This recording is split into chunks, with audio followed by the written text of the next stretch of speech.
గారు నారా చంద్రబాబు నాయుడు గారికి అట్లాగే యువ నాయకులు మన party working president Nara Lokesh అన్న గారికి వేదికపై ఉన్న పెద్దలకి అట్లాగే దేశ విదేశాల నుండి ఈ మహాసభను వీక్షిస్తున్న ప్రతి ఒక్క పసుపు సైన్యానికి నమస్కారాలు తెలియజేసుకుంటూ మహానాడు ఒక సామాన్య సభ కాదు, పసుపు సైన్యం యొక్క గర్జన ఇది.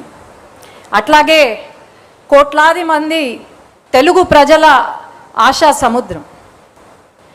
ఈ మహానాడు కేవలం మన పాస్ట్ని గుర్తు చేసుకోవడం ఒకటే కాకుండా భవిష్యత్తుని కూడా నిర్ణయించే ఒక మహా సంకల్ప సభ. ప్రతి ఒక్క పసుపు కార్యకర్తకు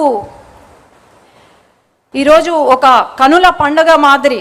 అలాంటి ఈ మహాసభ, ఈ పవిత్రమైన వేదిక పైన ఒక జాతీయ ప్రధాన కార్యదర్శిగా నివేదికను సమర్పించే అవకాశం నాకు ఇచ్చిన ముఖ్యమంత్రి గారికి ధన్యవాదాలు తెలియజేసుకుంటూ,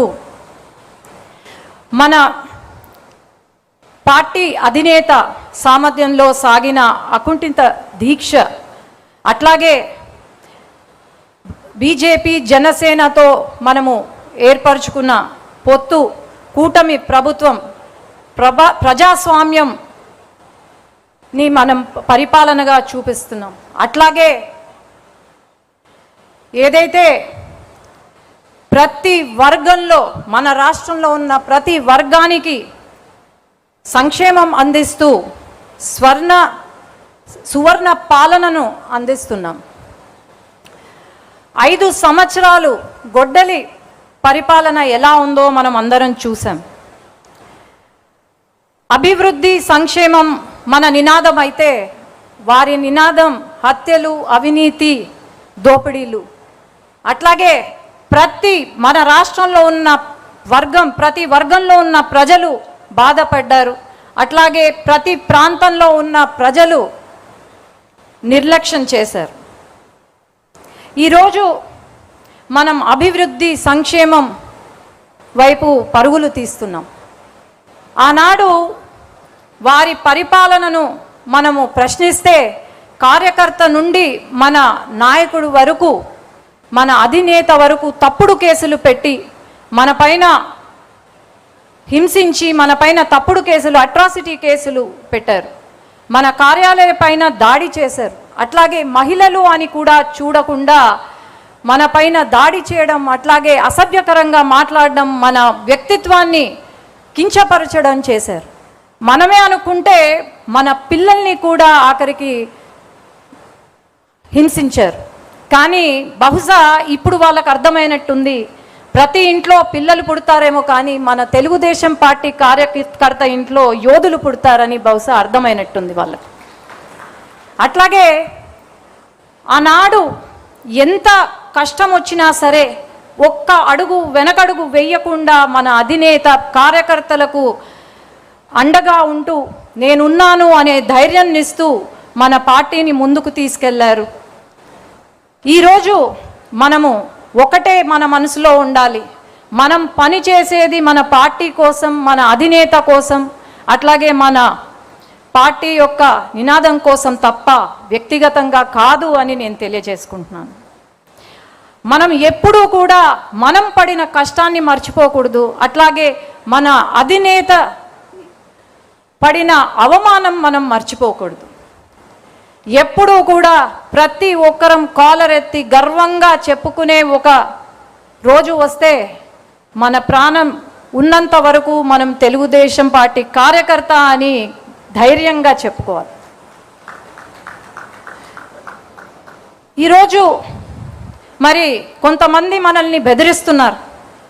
ఆ బెదిరింపులకు బెదిరేది తెలుగుదేశం పార్టీ కార్యకర్త కాదు. గుండెల్లో భయం లేదు, కేవలం పసుపు రక్తం ఉందని మనం ధైర్యంగా చెప్పుకోగలుగుతున్నాం. ఈరోజు బెదిరిస్తున్నారు అంటే మనం చెప్పాల్సింది ఒకటే, మనము మన కార్యకర్తగా వెనగడుగు వేసేది లేదు, తల దించేది లేదు, వెన్ను వంచేది లేదు. మనం ఒకవేళ వెను వంచినా లేకపోతే తల దించినా అది కేవలం నా జెండా కట్టడానికే తప్ప ఇంకేమీ కాదు. ఈ వేదిక నుండి తెలంగాణ కొన్ని దురదృష్టవశాత్తు మనం ఓటమి చెందాం. అట్లాగే తెలంగాణ నాయకులు ఎవరైతే ఉన్నారో వాళ్ళు కార్యకర్తలను కలిసిమెలిసి ప్రయాణం చేస్తూ అక్కడ అట్లాగే ప్రతి క్షణం మన సమస్యలపైన, తెలంగాణ రాష్ట్రంలో ఉన్న సమస్యలపైన పోరాడుతూ ఉన్న మన నాయకులను ఈ సభ ద్వారా అభినందన చేస్తున్నాం. అట్లాగే ఈరోజు గల్లీ నుండి ఢిల్లీ వరకు మన జెండా ఎగురుతుంది. మన తెలుగుదేశం పార్టీ, మన తెలుగు ప్రజల ఆత్మగౌరవాన్ని నిలుపుతున్నాం, తెలుగు గళాన్ని వినిపిస్తున్నాం. అండమాన్ దీవుల నుండి కూడా మన తెలుగుదేశం పార్టీ జెండా రెపరెపలాడుతుంది. ఎప్పుడు కూడా దేశంలో గళం వినిపించిందే తప్ప ఎప్పుడు కూడా వెనకడుగు వేయలేదు. మనం సూపర్ హిట్ ఈ 2 సంవత్సరాల పాలనలో సూపర్ 6ని సూపర్ హిట్ చేశాం. దీపం 2 పథకం కింద 3 గ్యాస్ సిలిండర్లు ఇస్తున్నాం. తల్లికి వందనం, ఫ్రీగా బస్ సర్వీస్, అట్లాగే రైతులను ఆదుకుంటున్నాం. ప్రతి ఒక్కరి ఇంట్లో వెలుగులు తీసుకొస్తున్నాం. ప్రతి వర్గం, ప్రతి కులం, ప్రతి మతానికి న్యాయం చేస్తుంది మన కూటమి ప్రభుత్వం. ఈరోజు అభివృద్ధే కాకుండా, సంక్షేమమే కాకుండా అభివృద్ధి వైపు పరుగులు తీస్తున్నాం. నారా లోకేష్ అన్న గారి కోరిక 24 లక్షల జాబులు యువతకు అందించాలని, ఆ కోరిక కూడా త్వరలో నెరవేరబోతుంది. యువత భవిష్యత్తు అంటనే గుర్తుకొచ్చే పేరు నారా లోకేష్ అన్న. అట్లాగే తెలుగుదేశం సింహానికి శక్తి గర్జన ఎలా అవుతుందో మన తెలుగుదేశం పార్టీకి శక్తి నారా లోకేష్ అన్న అని నేను గర్వంగా చెప్పుకోగలుగుతున్నాను. ఈరోజు రాష్ట్రంలో 2 సంవత్సరాల కాలంలో 23 లక్షల కోట్లతో పెట్టుబడులు తీసుకొచ్చాం.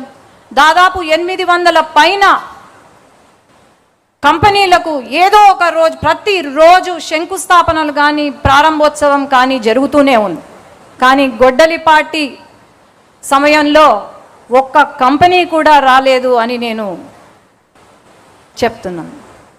అట్లాగే సంక్షేమం, అభివృద్ధి, జాబ్సే కాకుండా ఒక పక్క ఇరిగేషన్ ప్రాజెక్ట్స్ని పూర్తి చేస్తున్నాం. శాంతి భద్రతను మనము చూసుకుంటున్నాము. ఇలా చేసుకుంటూ పోయి 5 సంవత్సరాల కాలంలో మనం అనుకున్న టార్గెట్ రీచ్ అవ్వబోతున్నాం. అలాగే నా స్పీచ్ కంప్లీట్ చేసే ముందు యువగలం పాదయాత్ర గురించి చెప్పాలి.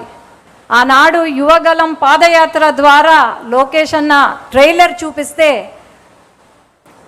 ఈరోజు ప్రజలే సినిమా చూపించారు మన గొడ్డలి పార్టీకి. ఆనాడు ప్రతి అడుగున అడ్డంకులే, ఆ అడుగులు ఈరోజు శక్తిగా మారి, ఆనాడు యువగలం అడుగులే ఈరోజు శక్తిగా మారాయని గర్వంగా చెప్తున్నాను.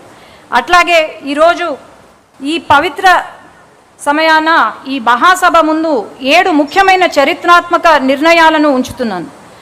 అధినేత నాయకత్వంలో మరో ఆలోచనకు తావివ్వకుండా తెలుగుదేశం పతాకం నిరంతరం రెపరెపలాడేలా ముందుకు సాగాలి.